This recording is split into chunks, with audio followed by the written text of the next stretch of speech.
One of the most underrated bands in all metal history, let's say, is CIRITH UNGOL from United States.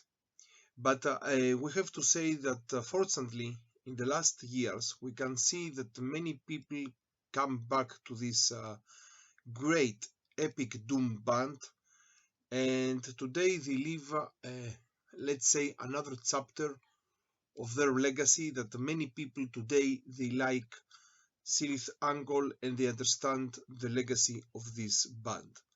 But in these years, in the beginning of the band, in the early 80s, CIRITH UNGOL was one of the bands that was most hated from the metal magazines and from the discographies.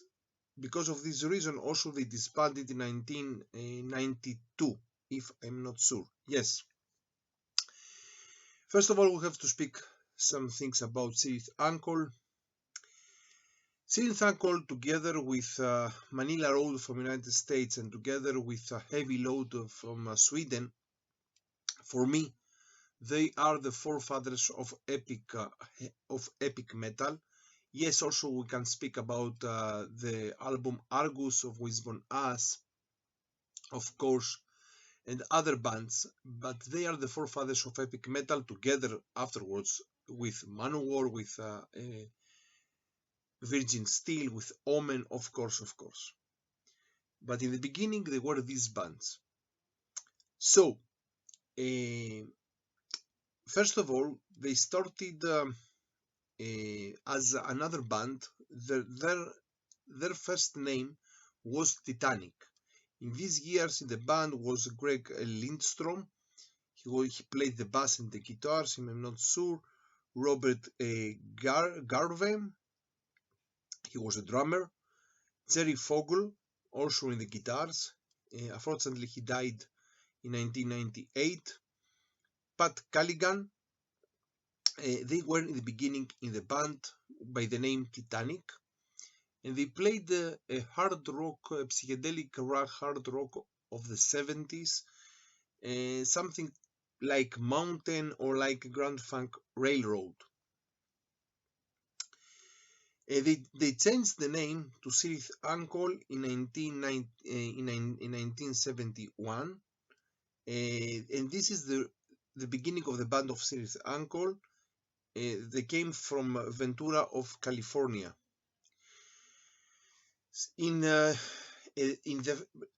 Also, we have to say that their first concert as CIRITH UNGOL was in 1972 in the anti-Vietnam rally. So they were in the beginning of the 70s even, with all these hippies and hippie rock style, but they played another style of rock, another style of metal. Their first demos, the first demo of them was in 1978 by the name The Orange Album, and the second demo, CIRITH UNGOL, in 1979.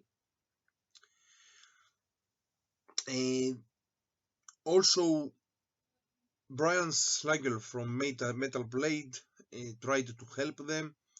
They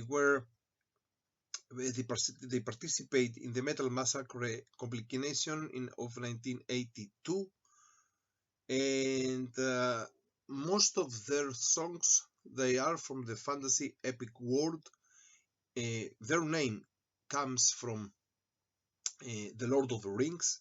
Yes, inside the Lord of the Rings, the place of the Shelob spider is CIRITH UNGOL in the books of Tolkien, but they changed the name not to CIRITH UNGOL but to CIRITH UNGOL, a name that comes from the Elvish language of Tolkien, let's say.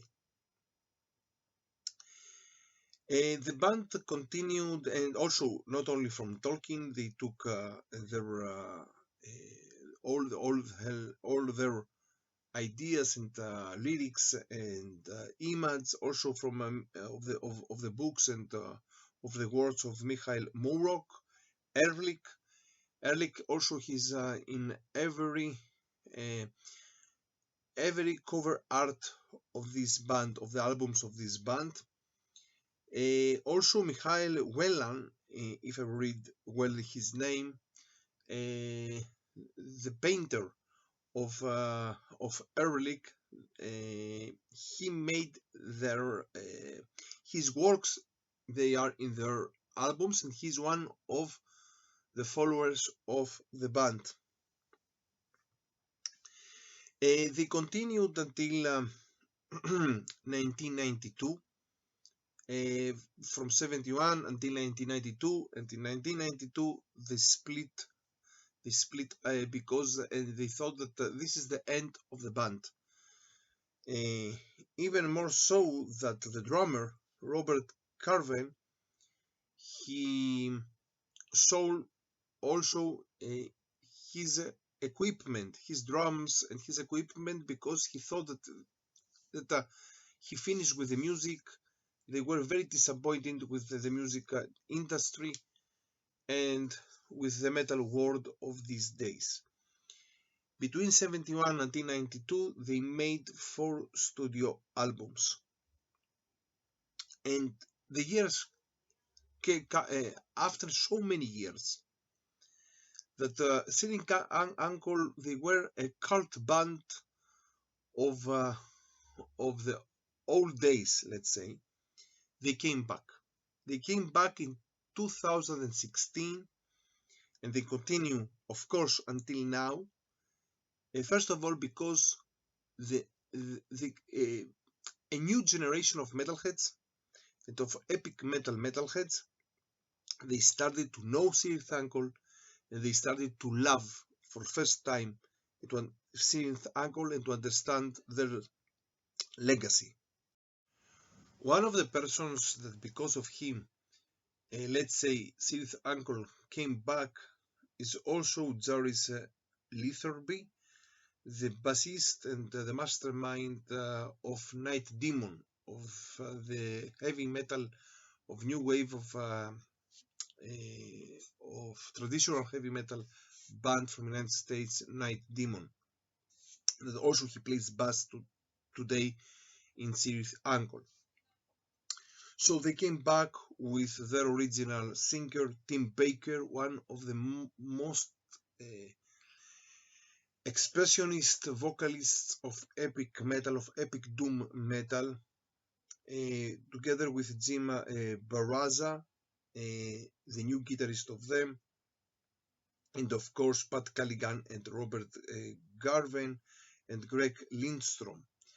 So, and they made in 2020 one of the best comebacks ever inside the metal community. And I'm speaking about the great 5th album of them, Forever Black. But also inside this year, in 2021, they made a new EP by the name Half Past Human. And also in 2019, they made a live album, I Am Alive.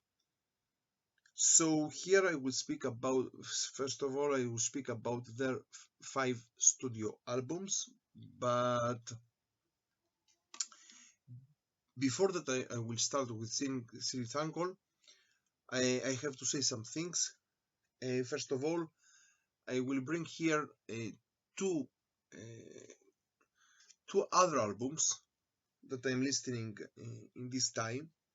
First of all, one band, they play a style of death doom metal by the name Saturnus, and their second album, if I'm not sure, by the name Martyr, a very, very good death doom metal album.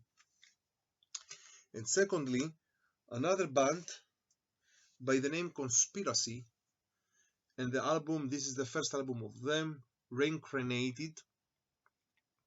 And if someone thinks that this is a death metal band or thrash metal band, no.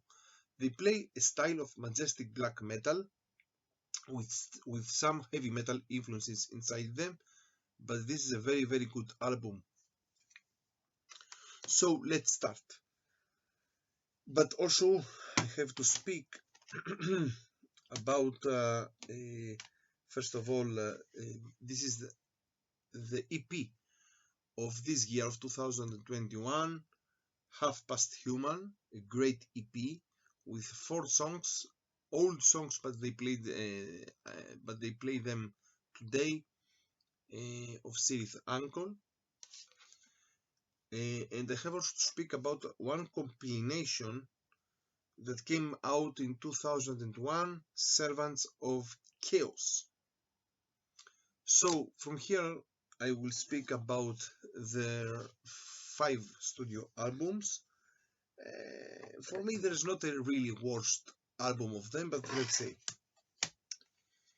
in the 5th place for me will come their 3rd album, One Foot in Hell, of 1986. This is a good album also, but some people speak that this album is a little bit more power metal. Okay, let's say power metal is not exactly the correct word to speak about the epic doom metal of CIRITH UNGOL. But I don't know. I prefer it a little bit less from the other albums.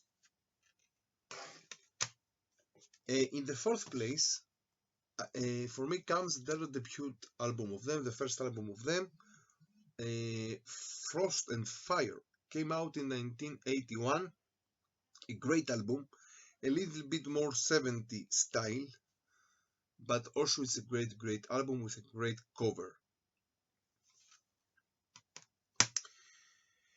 In the 3rd place, Forever Black, their 5th last album of 2020, and one of the greatest albums of 2020, one of the most of the best comebacks, as I said before. A great album. All the songs here are great. Forever Black. In the 2nd place, their 4th album, and for many years this was the last album of them, Paradise Lost of 1991. Also a great album. Some songs here are even a little bit more hard rock, but also is a very great epic metal album. But in the 1st place, of course, their 2nd album of 1984, King of the Dead. This is a great album, the most epic metal album of CIRITH UNGOL. All the songs here, Atom Smasher and Black Machine, are great songs, but all the songs here are great. This is the real core of doom epic metal of CIRITH UNGOL. So from Israel and from Jerusalem, stay metal and stay heavy.